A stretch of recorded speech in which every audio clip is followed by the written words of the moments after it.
देवादिदेव महादेवांच्या अत्यंत प्रिय आणि पवित्र असा श्रावण महिना आता आपल्या निरोपाच्या टप्प्यावर आला आहे. श्रावण महिना म्हणजेच केवळ एक सण किंवा व्रत नसून ही एक अशी दिव्य वेळ असते जेव्हा प्रत्यक्ष शिवशक्ती या पृथ्वीतलावर वास करते. आपल्या जीवनातील दारिद्र्य, दुःख, आजारपण आणि ग्रहदोष दूर करण्यासाठी श्रावणसारखा दुसरा कोणताही पवित्र काळ नाही. पौराणिक कथांनुसार या महिन्यात केली गेलेली अल्पशी पूजासुद्धा 1000 पटीने अधिक फळ देऊन जाते. परंतु दुर्दैवाने घाईगडबडीत किंवा माहिती नसल्यामुळे आपण संपूर्ण श्रावण महिन्यात अनेक गोष्टी करायच्या विसरून जातो. म्हणूनच आजचा हा व्हिडिओ तुमच्यासाठी अत्यंत महत्त्वाचा ठरणार आहे. कारण आज आपण पाहणार आहोत की श्रावण महिना संपण्यापूर्वी आपण असे कोणते सोपे पण अत्यंत प्रभावी उपाय करू शकतो ज्यामुळे आपल्या घरात लक्ष्मीचा कायम वास राहील आणि महादेवांची कृपा आपल्यावरती बनेल. श्रावण महिना संपण्यापूर्वी आपण घराची स्वच्छता आणि आध्यात्मिक ऊर्जा वाढवण्यावर भर दिला पाहिजे. पहिला उपाय म्हणजे श्रावणाच्या शेवटच्या दिवसात दररोज संध्याकाळी घराच्या मुख्य दरवाजावर गाईच्या तुपाचा दिवा लावावा. मुख्य दारात किंवा दिवा लावल्याने घरातील नकारात्मक ऊर्जा नष्ट होते आणि माता लक्ष्मी प्रसन्न होऊन घरात प्रवेश करते. दुसरा उपाय म्हणजे शिवपिंडीवर दररोज जल अर्पण करताना त्यात थोडेसे काळे तीळ आणि गंगाजल टाकावे. हा उपाय केल्याने पितृदोष आणि कालसर्पदोषापासून मुक्ती मिळते. तसेच आजारपणावर होणारा विनाकारण खर्च थांबतो. तिसरा सोपा उपाय म्हणजे श्रावण संपण्यापूर्वी कोणत्याही एका दिवशी भुकेलेल्या व्यक्तीला किंवा ब्राह्मणाला अन्नदान करावे. अन्नदानामुळे आयुष्यातील जन्मोजन्मीचे पाप नष्ट होऊन अक्षय पुण्याची प्राप्ती होते. जर तुमच्या डोक्यावर कर्जाचा डोंगर असेल किंवा कमावलेला पैसा हातात टिकत नसेल तर श्रावणाच्या शेवटच्या काही दिवसात महादेवाला 108 अखंड तांदूळ अक्षदा व्हावेत. हे तांदूळ वाहताना ओम नमः शिवाय या मंत्राचा जप करावा. या उपायामुळे महादेवासोबतच माता लक्ष्मीची अखंड कृपा लाभते आणि गुप्त धनाचे किंवा अचानक धनलाभाचे मार्ग मोकळे होतात. यासोबतच घरातील तिजोरीत किंवा पैशांच्या ठिकाणी एक बेलपत्र आणि थोडेसे कुंकू एकत्र करून ठेवावे. यामुळे घरात अखंड बरकत राहते आणि व्यापारात किंवा नोकरीत दिवसेंदिवस प्रगती होत राहते. अशा पद्धतीने हे छोटे छोटे उपाय जे आहेत तर ते आपल्याला श्रावण महिन्यात करायचे आहे. यासोबतच एक अत्यंत प्रभावी असा उपाय आपल्याला या श्रावण महिन्यामध्ये करायचा आहे.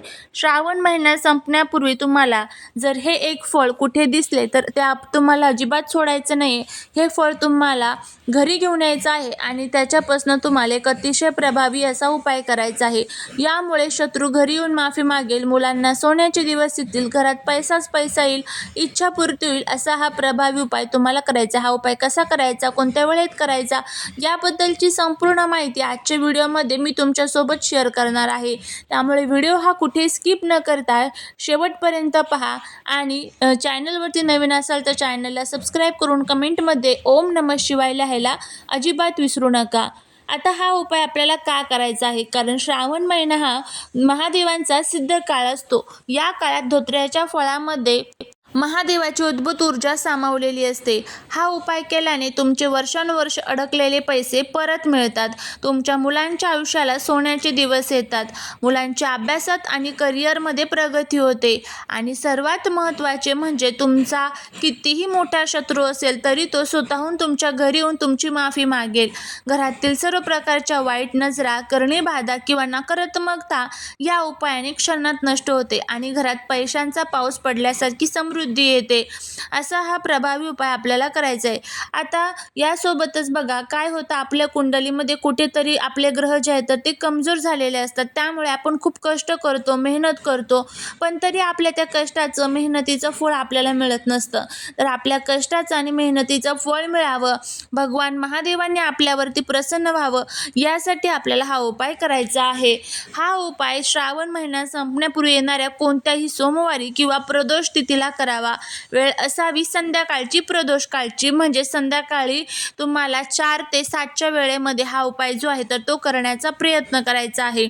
उपाय करण्यासाठी तुम्हाला प्रथम एक अखंड धोत्र्याचे फळ आणून ते स्वच्छ पाण्याने धुवून घ्यायचे आहे. तुमच्या आजूबाजूला विकत जरी आणलं तरी चालेल, कुठेही असेल तिथून तुम्हाला आदल्या दिवशीच ते घरी घेऊन यायचं आहे. ते स्वच्छ धुवून ठेवायचं आहे. त्यानंतर तुम्हाला एक तांब्याभर पाणी घ्यायचं आहे, थोडंसं भस्म, हळदी कुंकू तुम्हाला त्या धोत्र्याच्या फळाला लावायचं आहे. हे फळ हातात धरून महादेवांच्या शिवपिंडीवर अर्पण करा आणि तुमच्या मनातील सर्व इच्छा, शत्रूंपासून मुक्तीची प्रार्थना आणि धनप्राप्तीची इच्छा महादेवांसमोर व्यक्त करायची आहे.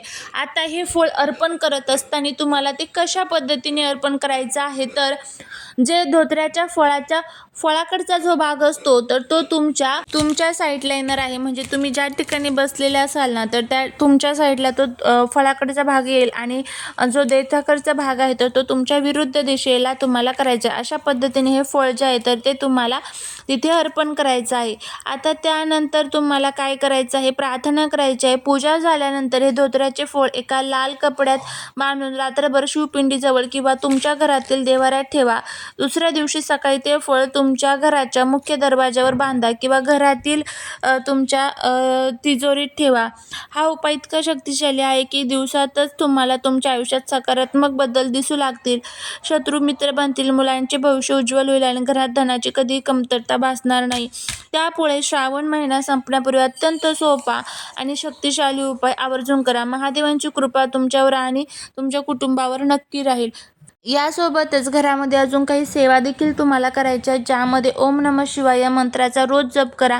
रोज आपल्या घरामध्ये जे शिवलिंग असतं त्यावरती तुम्हाला पाण्याने अभिषेक करायचा आहे. मग ते तुम्ही शिवमहिमा स्तोत्रमचं पठण करत करत करू शकता. त्याचबरोबर तुम्ही घरामध्ये शिवलीलामृतचं 11वा अध्यायाचं पठण करा. शक्य झालं तर शिवलीलामृतचं पारायणसुद्धा तुम्ही 7 दिवसाचं, 3 दिवसाचं किंवा 5 दिवसाचं करू शकता. या छोट्या छोट्या सेवा असतात, पण याचा जो काही खूप चांगला अनुभव आहे तर तो आपल्याला आपण ज्यावेळेस एखाद्या अडचणीत असतो तर त्यावेळेस त्याचा अनुभव आपल्याला नक्कीच येत असतो. त्याचबरोबर रोज घरामध्ये तुम्हाला ओम नमः शिवाय या मंत्राची एक माळ जप करायचा आहे.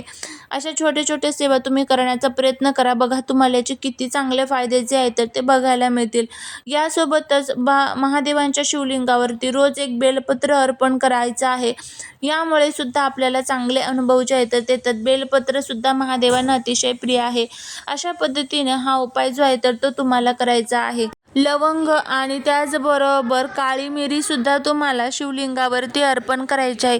यामुळे सुद्धा आपल्याला शत्रूंचा जर काही त्रास असेल तर तो सर्व आपला त्रास जो आहे तर तो दूर होण्यासाठी मदत होत असते. असे हे प्रभावी उपाय नक्की करून बघा. फक्त ज्यावेळेस आपण एखादा उपाय करतो, सेवा करतो, त्यावेळेस आपली त्यावरती पूर्ण श्रद्धा, भक्ती आणि विश्वास असणं हे खूप गरजेचं असतं. जर आपला विश्वास असेल तरच आपल्याला त्याचं फळ जे आहे तर ते मिळत असतं.